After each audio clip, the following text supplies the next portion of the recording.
विद्यार्थियों, अब तक आप प्रकाश की एक घटना से वाकिफ हो चुके हैं जिसका नाम परावर्तन था। अब हम प्रकाश की दूसरी घटना से आपको रूबरू करवाएंगे जो आपके सिलेबस में है। आपके सिलेबस में 9वें अध्याय में प्रकाश की दो घटनाएं हैं, एक प्रकाश का परावर्तन और दूसरी घटना जो आज हम शुरू करने जा रहे हैं। विद्यार्थियों, आपने देखा होगा कई बार हम कांच का जो गिलास है उसमें पानी भरा हुआ है और अपनी उंगली डुबोते हैं और बाहर से हम देखते हैं तो उंगली की मोटाई ज़्यादा बढ़ी हुई दिखाई देती है। या कई बार पानी के अंदर जो पेंसिल रखी होती है, कुछ विद्यार्थियों ने शायद देखा नहीं होगा, मैं आशा करता हूँ कि मेरा ये बताने के बाद आप अवश्य ये करके देखिए। कांच के गिलास में पानी डाल करके जब हम पेंसिल को अंदर डाल के देखते हैं बाहर से तो ऐसे लगता है कि अंदर से पेंसिल मुड़ी हुई है या तिरछी है। इसी प्रकार हम कुछ और घटनाएं देखते हैं, जैसे तारों का टिमटिमाना। वास्तव में ट्विंकलिंग करते हुए आप देखोगे शाम के समय बड़ा आनंद आता है।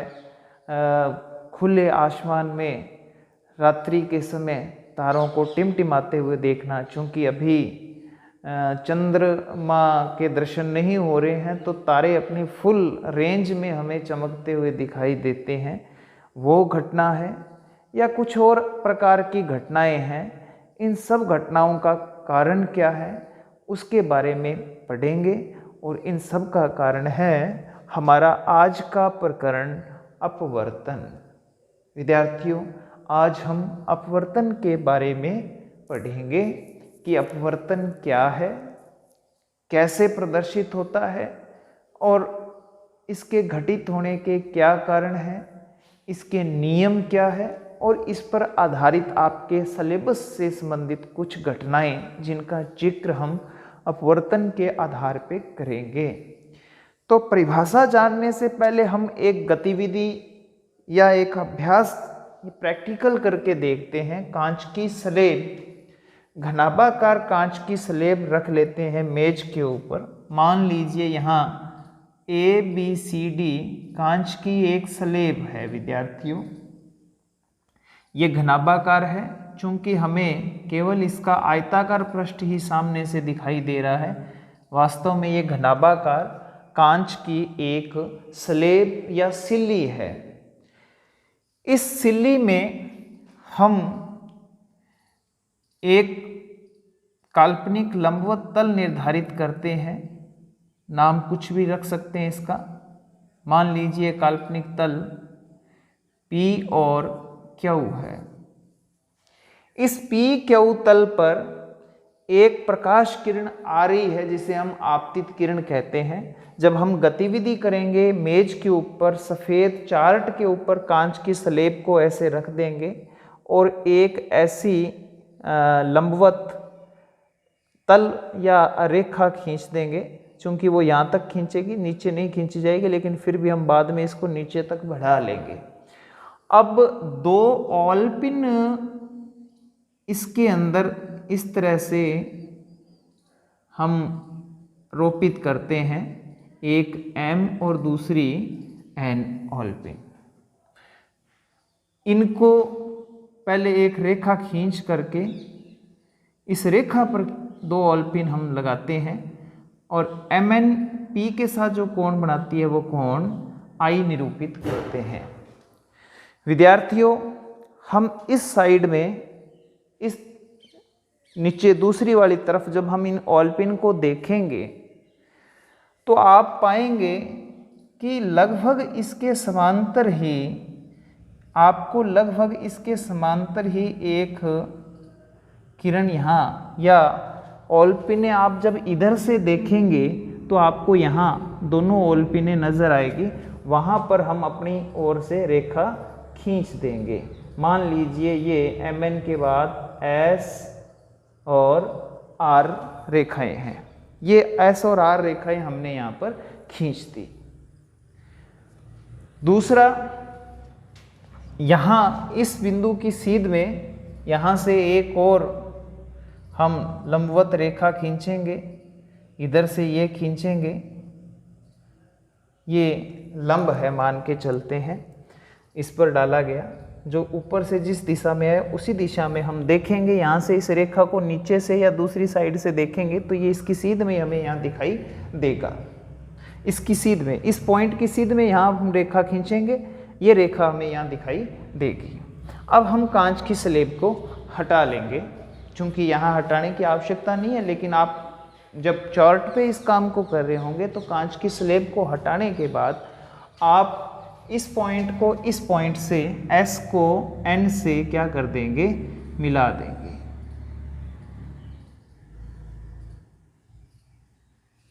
S को N से मिला देंगे। आप देखेंगे ये इसकी मूल दिशा है, थोड़ा सा ये अभिलंब की ओर झुकती है विद्यार्थियों, ये इसकी मूल दिशा है और ये इसके मूल दिशा के लगभग समांतर नजर आएगी। ये कोण I है, ये कोण आपतन कोण, ये अपवर्तन कोण है R है। आप देखेंगे कि जो कांच की सिल्ली थी उसके कारण जो आपतित किरण थी वो अपनी मूल दिशा से विचलित हो गई। एक बार पुनः देखिए विद्यार्थियों, इसको किस तरह से आपको दिखाई देगी। मूल दिशा इसकी ये रही है, आप बनाएंगे तो ये रहेगी मूल दिशा, और आप देखेंगे कि ये मूल दिशा से विचलित हो जाती है। ये अभिलंब है और ये अभिलंब से ऐसे झुकती है और झुकने के बाद मूल दिशा से विचलित हो जाती है। ये देखिए, ये स्थिति है। ये किरण आ रही थी, अंदर प्रवेश हुई, अभिलंब की ओर झुक गई, यहाँ अभिलंब से दूर हट गई। विद्यार्थियों, ये आपतित किरण का अपनी मूल दिशा से विचलित होने के कारण ही मैंने जो पूर्व में जिन घटनाओं का जिक्र किया था वो घटनाएं घटित होती है। वास्तविकता में इनका कारण क्या है? अपवर्तन है। इसके अलावा कुछ और उदाहरण आपको दिखाई देंगे प्रकृति में जो अपवर्तन पर आधारित है। सूर्य का अपने क्षितिज से 2 मिनट पहले उदय होना और क्षितिज में अस्त होने के बाद 2 मिनट बाद तक हमें दिखाई देना। इसके अलावा धुएं के पार कुछ जलती हुई वस्तुओं का या दिया जल रहा है, लो जल रही है, लो का हिलते हुए नजर आना। हवाई जहाज का अपनी वास्तविक स्थिति से थोड़ा ऊपर उठा हुआ दिखाई देना, आदि आदि ऐसी घटनाएं हैं जो इस अपवर्तन पर आधारित है। पानी में रखा हुआ सिक्का है, वो उठा हुआ दिखाई देना भी अपवर्तन पर आधारित घटना है। विद्यार्थियों, अपवर्तन की परिभाषा अब हम यहाँ से निकालेंगे। क्या बनती है अपवर्तन की परिभाषा? बड़ा संक्षेप में स्पष्टता नजर आ रहा है। ये एक माध्यम है जिसे हम हवा मान सकते हैं। ये दूसरा माध्यम है जो कांच की सिल्ली है। आप देख सकते हैं प्रकाश किरण एक माध्यम से दूसरे माध्यम में प्रवेश कर रही है। यहाँ 2 शब्द आपको जोड़ने पड़ेंगे, आपकी बुक में शायद नहीं लिखे हुए। प्रकाश किरण एक समांगी पारदर्शी माध्यम से दूसरे समांगी पारदर्शी माध्यम में प्रवेश करती है, तो इस पृथककारी तल पर, ये तल जो है वो दोनों माध्यमों को पृथक कर रहा है, वो अपनी मूल दिशा से भटक जाती है, मूल मार्ग से विचलित हो जाती है। यही घटना अपवर्तन कहलाती है।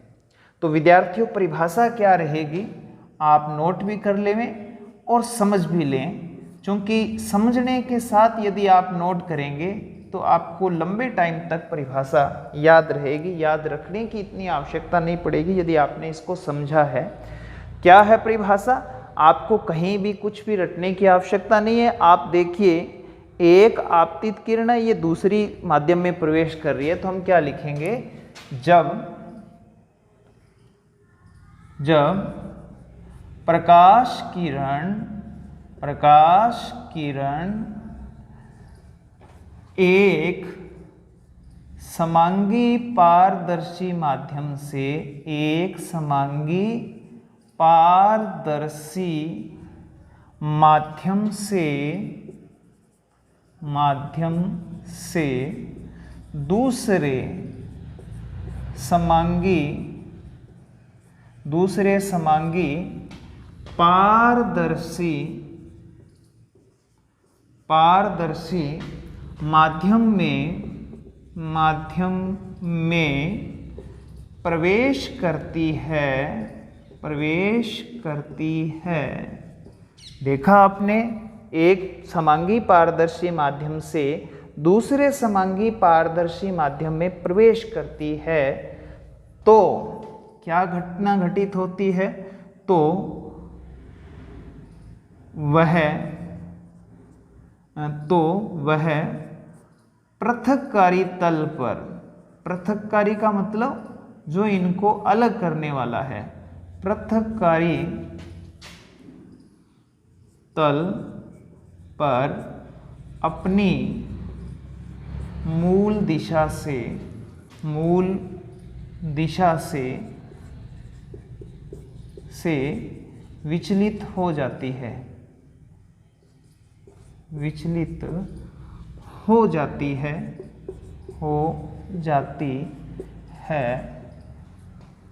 इस घटना को प्रकाश का, क्योंकि प्रकाश किरण ने ये घटना प्रदर्शित की है तो घटना किसकी हुई है? प्रकाश की। तो इस घटना को प्रकाश का क्या कहते हैं विद्यार्थियों? अपवर्तन कहते हैं, अपवर्तन कहते हैं। तो इस प्रकार से हमारी परिभाषा कंप्लीट हुई। वास्तव में यहाँ कुछ एक शब्द मैंने नए जोड़े हैं जिन पे आपको ध्यान देना अत्यंत आवश्यक है। यहाँ एक शब्द लिखा है समांगी पारदर्शी माध्यम। विद्यार्थियों, पारदर्शी का मतलब है ऐसा माध्यम जिसके हम आर पार देख सकते हैं। अभी तक आपने परावर्तन की घटना को देखा था जिसमें हम माध्यम के पार नहीं देख सकते थे, क्योंकि माध्यम क्या करता था? प्रकाश किरणों को परावर्तित करके वापस लौटाता था। वहीं अपवर्तन की घटना प्रदर्शित करने वाले माध्यम क्या करते हैं? प्रकाश किरण को आगे जाने देते हैं, पार गुजरने देते हैं। तो ऐसे माध्यम पारदर्शी कहलाते हैं। अब बात रही समांगी की।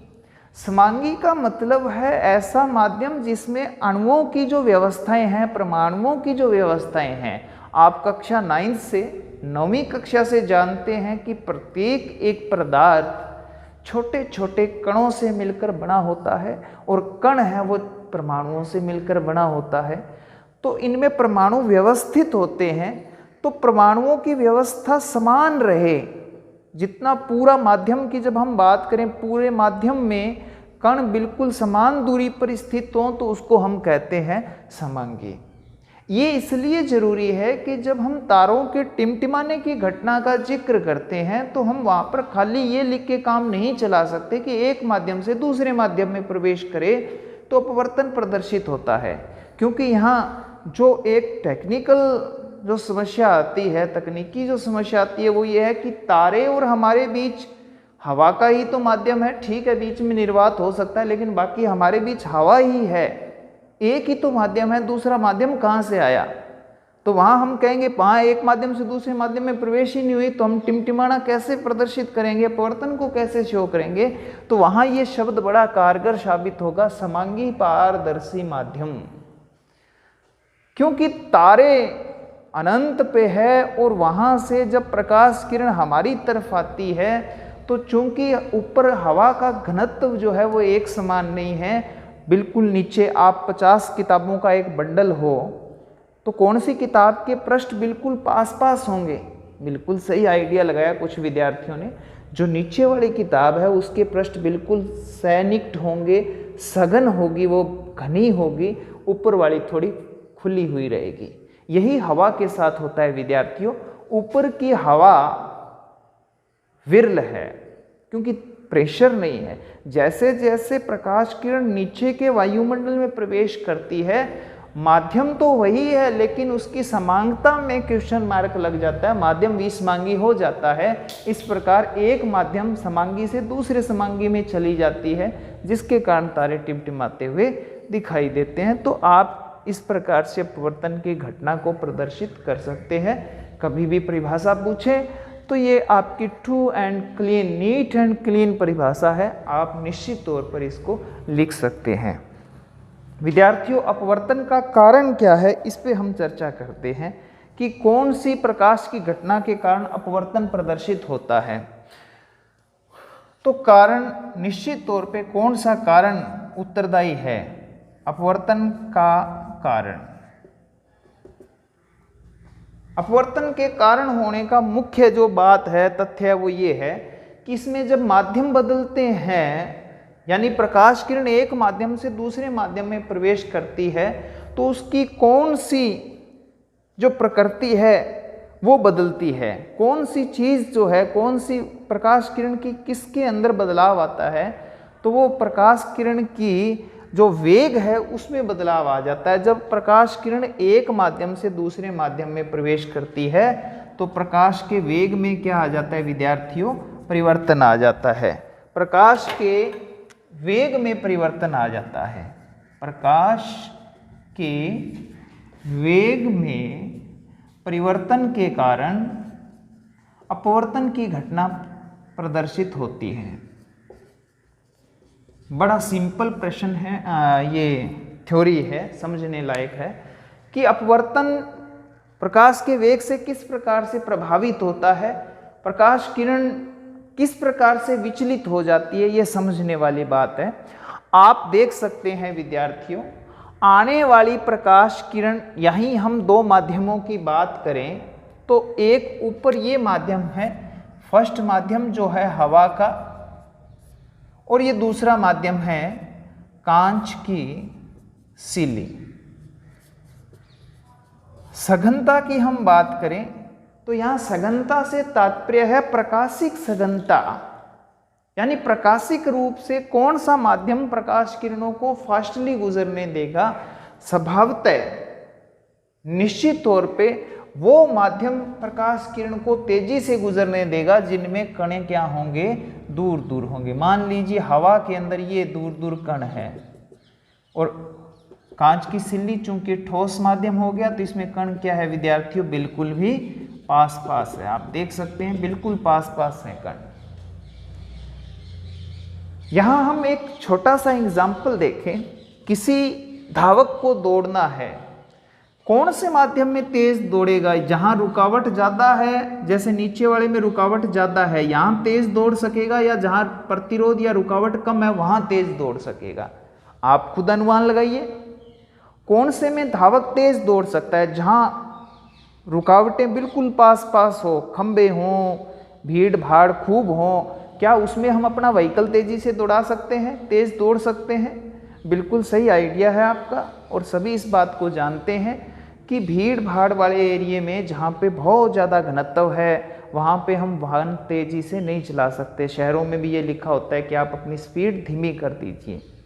वहीं जो खुला होता है, जहाँ पे रुकावटें कम है, वहाँ पे धावक की स्पीड ज़्यादा हो जाती है। इसी दृष्टांत को इसके साथ आप लिंक करते हुए, जोड़ते हुए इस बात को याद रख सकते हैं। प्रकाश किरण भी यही व्यक्त करती है जिस प्रकार से एक धावक व्यक्त करता है। हवा के अंदर उसका वेग ज़्यादा होता है, जैसे ही वो कांच की सिल्ली में प्रवेश करती है उसके वेग में कमी आ जाती है। चूंकि वेग में कमी आएगी तो वो अभिलंब की ओर झुक जाती है। ये स्वभावतः होता है। ये आप इसको भी देख सकते हैं कि जब विरल माध्यम से, जब जिसमें कण दूर दूर होते हैं उसको हम एक और नाम देते हैं विरल माध्यम, और जहां बिल्कुल पास पास होते हैं प्रकाश कण जो माध्यम के, तो उसको हम कहते हैं सघन माध्यम।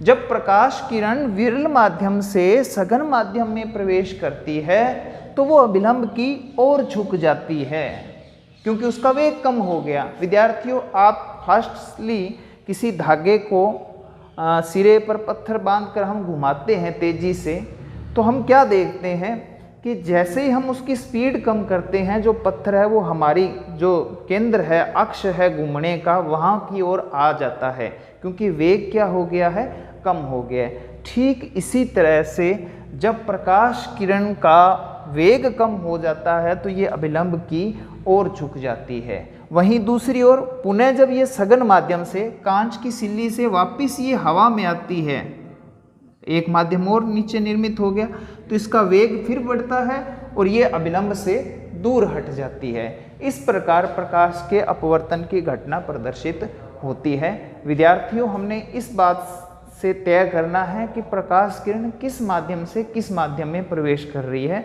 तो जो तथ्य बदलता है वो है प्रकाश का वेग। प्रकाश की आवृत्ति पर विद्यार्थियों कोई प्रभाव नहीं पड़ता अपवर्तन के दौरान। अब जानते हैं प्रकाश के अपवर्तन पर आधारित कुछ घटनाएं जो आपके सिलेबस से संबंधित है। उससे पहले हम देख लेते हैं अपवर्तन के नियम।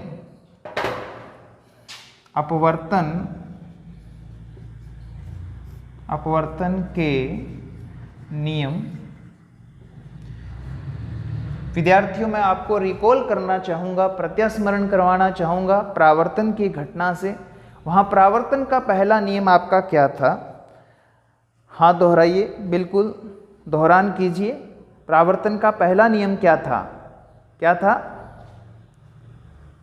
हाँ, कुछ दोहरा रहे हैं, सही आइडिया लगा रहे हैं। कुछ मेरे को लगता है लॉकडाउन के अंदर मस्ती के मूड में हैं तो दोहरा नहीं रहे हैं, तो आपने वो दोहराना है।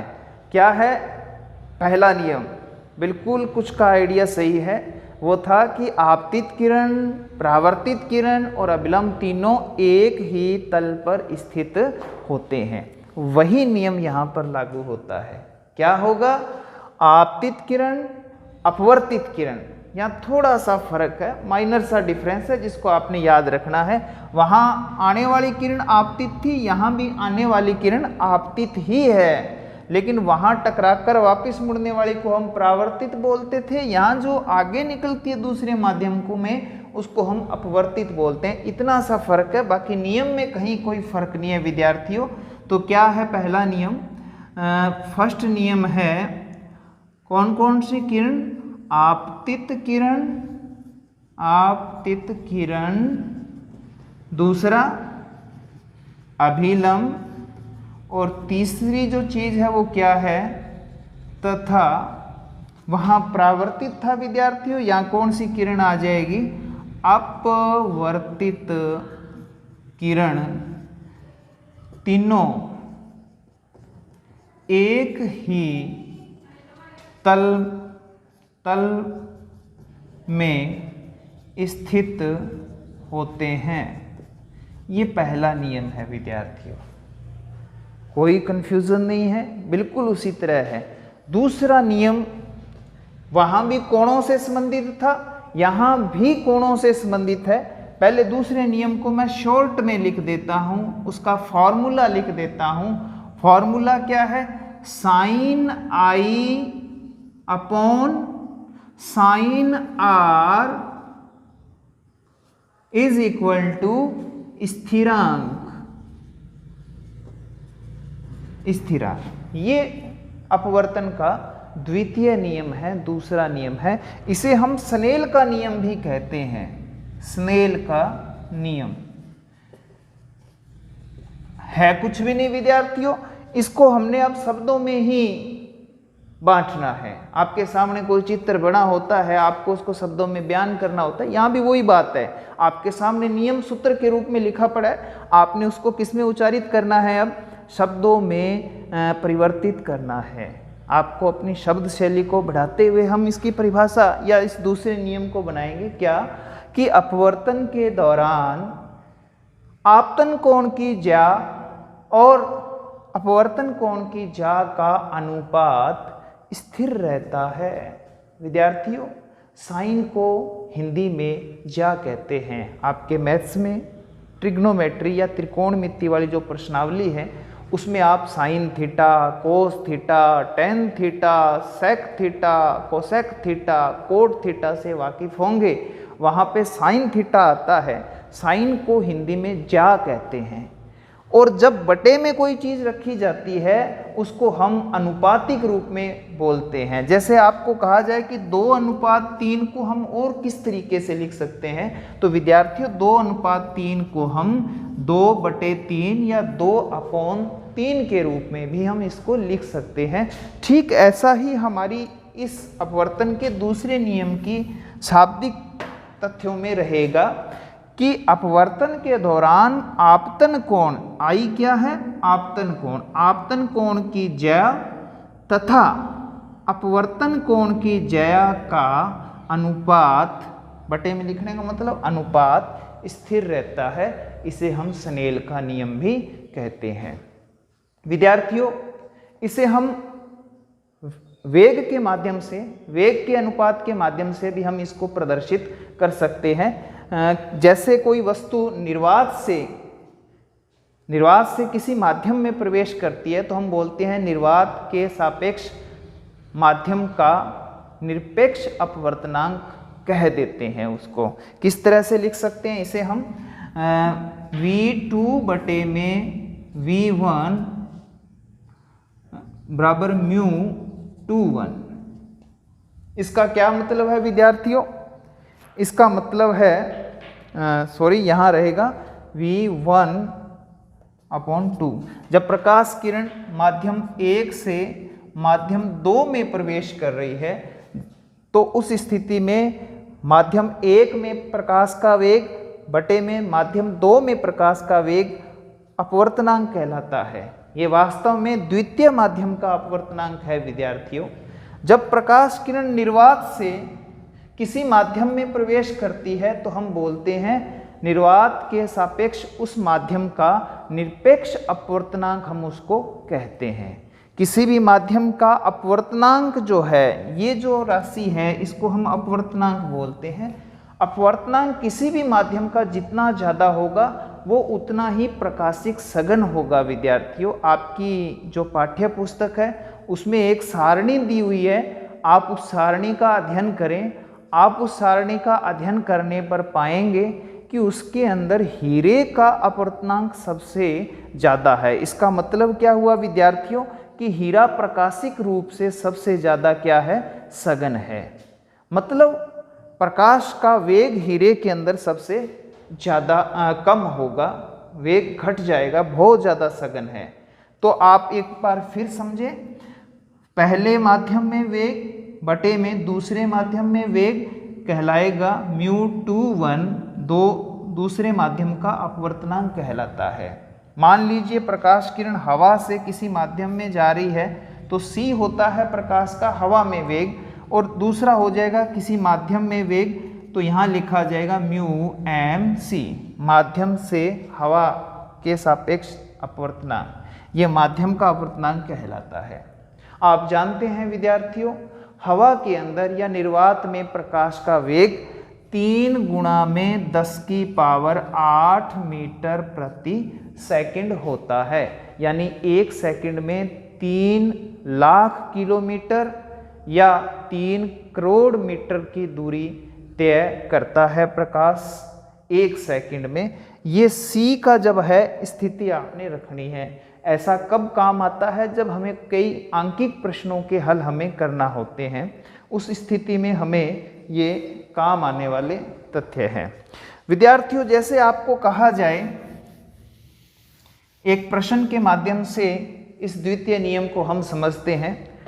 आपको कहा जाए कि कांच की सिल्ली का या कांच का अपवर्तनांक जो है, कांच का अपवर्तनांक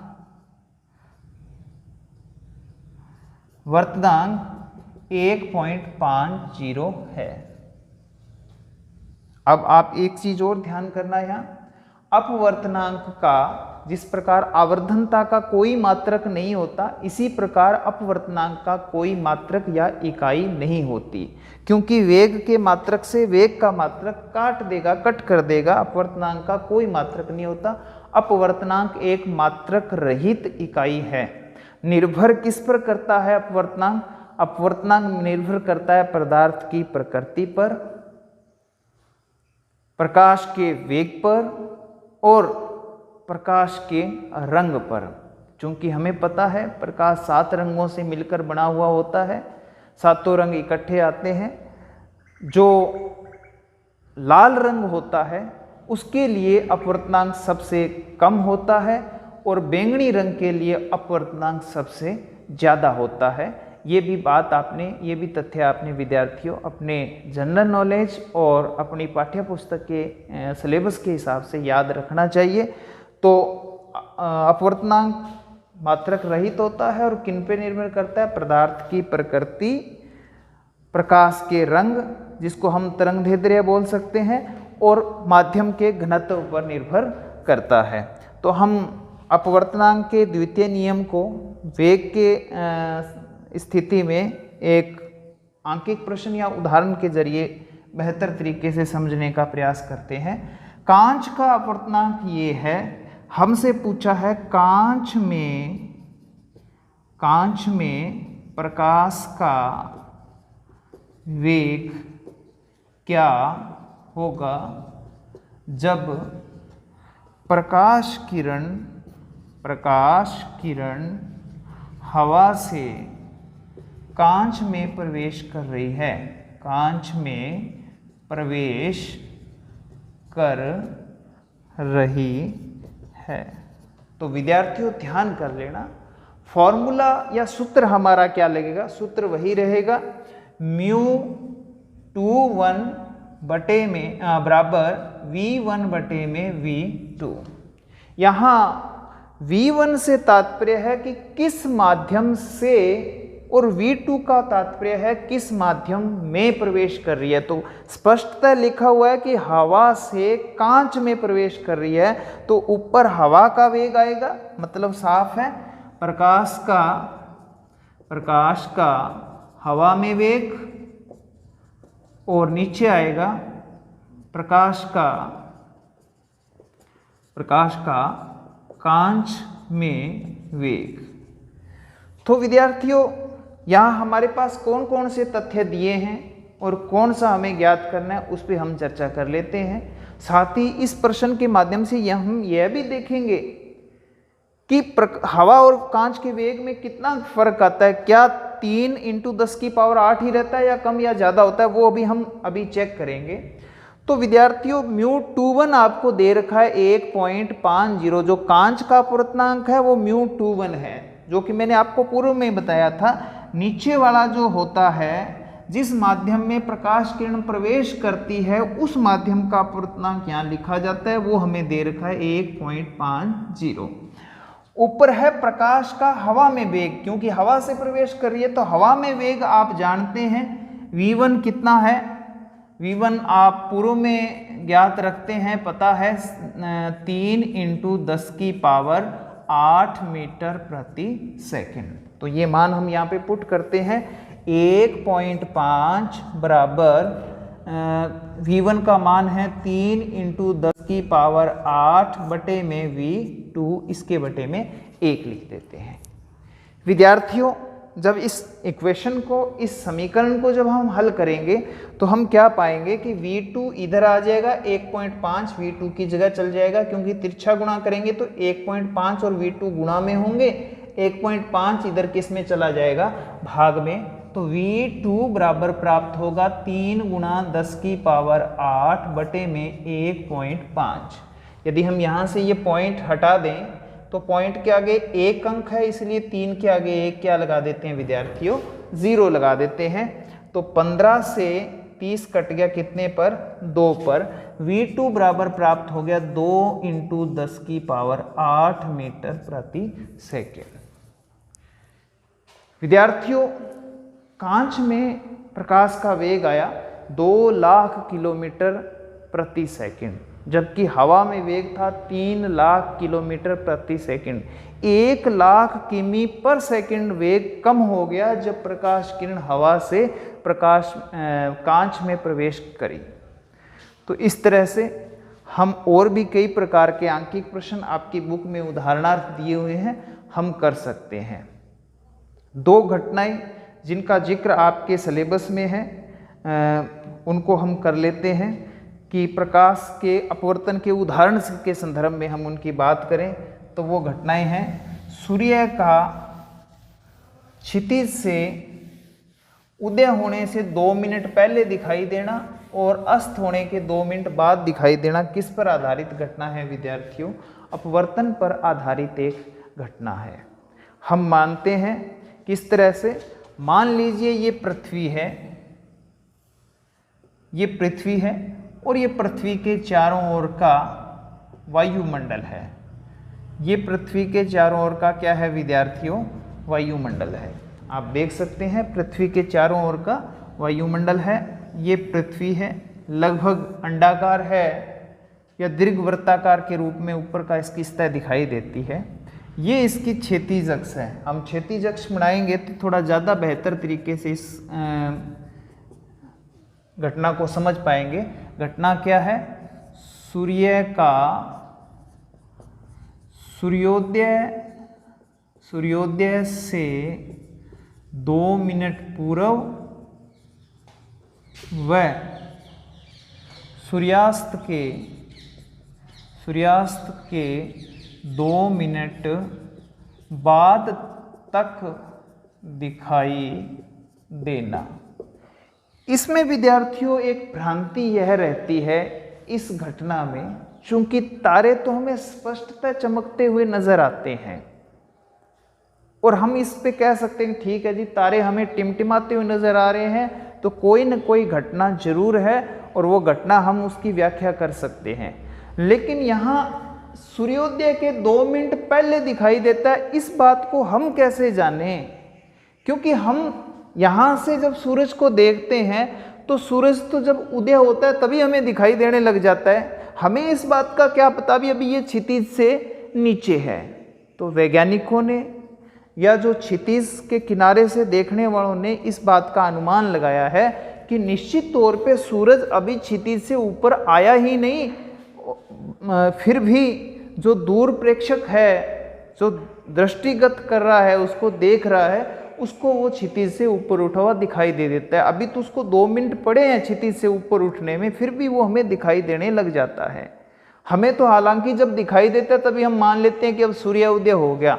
वास्तव में विद्यार्थियों उस पल में और सूर्य उदय होने में 2 मिनट का फासला होता है, हमें वो पूर्व में दिखाई देने लग जाता है। इसी प्रकार अस्त होने में, सूर्य अस्त होने के उपरांत भी हमें 2 मिनट बाद तक दिखाई देता है। क्षितिज से जब नीचे चला गया तो हमें दिखना ही नहीं चाहिए, लेकिन उसके बावजूद वो हमें 2 मिनट तक दिखाई देता रहता है। कैसे दिखता है इसके ऊपर हम जानते हैं। तथ्य क्या है विद्यार्थियों? मान लीजिए क्षितिज है और यहाँ सूर्य की वास्तविक स्थिति है। ये सूर्य की विद्यार्थियों वास्तविक स्थिति है। अभी सूर्य उदय होने में मान लो इतना स्पेस पड़ा है, इसका मतलब ये 2 मिनट का समय बाकी है। होगा क्या? हम एक किरण के माध्यम से समझेंगे। हालांकि सूर्य से पता नहीं कितनी किरणें निकल के आती है। ये एक किरण सूर्य की आई, चूंकि विद्यार्थियों ये किरण जो सूर्य है उसके आसपास किसी प्रकार की वायु नहीं है, निर्वात है। तो निर्वात की स्थिति में क्या होगा? निर्वात से ये जो पास का वायुमंडल है ये ज़्यादा सघन है, समांगी नहीं रहा माध्यम। यहाँ कण बहुत दूर दूर है, प्रकाशिक रूप से विरल है। जैसे जैसे हम पृथ्वी के वायुमंडल की ओर बढ़ते हैं, सूरज से पृथ्वी की ओर आती है किरणें, तो ये घने या प्रकाशिक सघन वातावरण में या वायुमंडल में प्रवेश करती है। बारंबार इसका अपवर्तन होता है और ये बारंबार अभिलंब की ओर ही झुकती रहती है। क्यों झुकती रहती है? क्योंकि ये बारंबार किस माध्यम में प्रवेश कर रही होती है? सघन माध्यम में। विरल से निरंतर ये सघन माध्यम में प्रवेश करती है, तो बारंबार ये अभिलंब की ओर झुक रही है। ये तो अभिलंब से दूर होती तो इधर जानी थी विद्यार्थियों, अभिलंब से दूर होती तो इधर लेके जाते, क्योंकि अभिलंब ये है। मान लीजिए सीध में हो अभिलंब तो दूर होती तो ऐसे जानी थी, लेकिन ये अभिलंब से बार बार क्या होती है? झुकती है। इसको एक परिवलय शेप में दें तो ये स्थिति है। मान लीजिए यहाँ कोई प्रेक्षक बैठा है या देख रहा है, तो उस प्रेक्षक के लिए अब आप जानते हैं कि प्रकाश किरण कभी भी ऐसे वलयाकार तरीके से गमन नहीं कर सकती। हम कभी भी पाइप को इस तरह से मोड़ के उधर जलती हुई मोमबत्ती उससे नहीं देख सकते। कारण स्पष्ट है कि प्रकाश किरणें सीधी रेखा में गमन करती है। तो फलस्वरूप जब ये प्रेक्षक इसको देखेगा तो इसकी सीध में आभासी स्थिति उसको यहाँ दिखाई देगा। ये वास्तविक स्थिति है और आभास जो है उसको यहाँ होगा,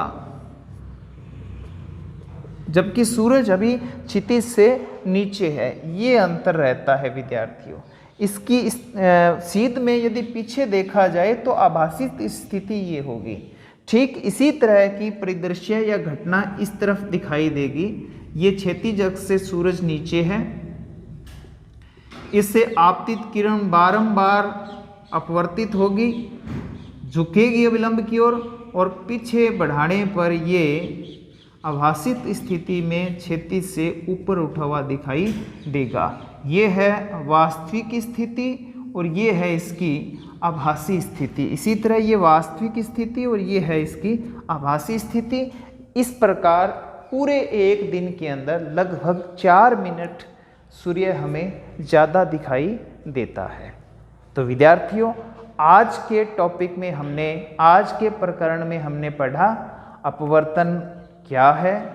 कांच की सिल्ली की गतिविधि से हमने देखा। 2 नंबर का चित्र कई बार कांच की सिल्ली वाला भी आ सकता है कि अपवर्तन प्रदर्शित कीजिए। कारण जाना, अपवर्तन की परिभाषा जानी, अपवर्तन के नियम देखे और अपवर्तन पर आधारित घटना देखी। आप कुछ और घटनाएं भी देख सकते हैं, ये तो एक उदाहरण है। कुछ और घटनाएं भी हैं जो अपवर्तन पर आधारित है।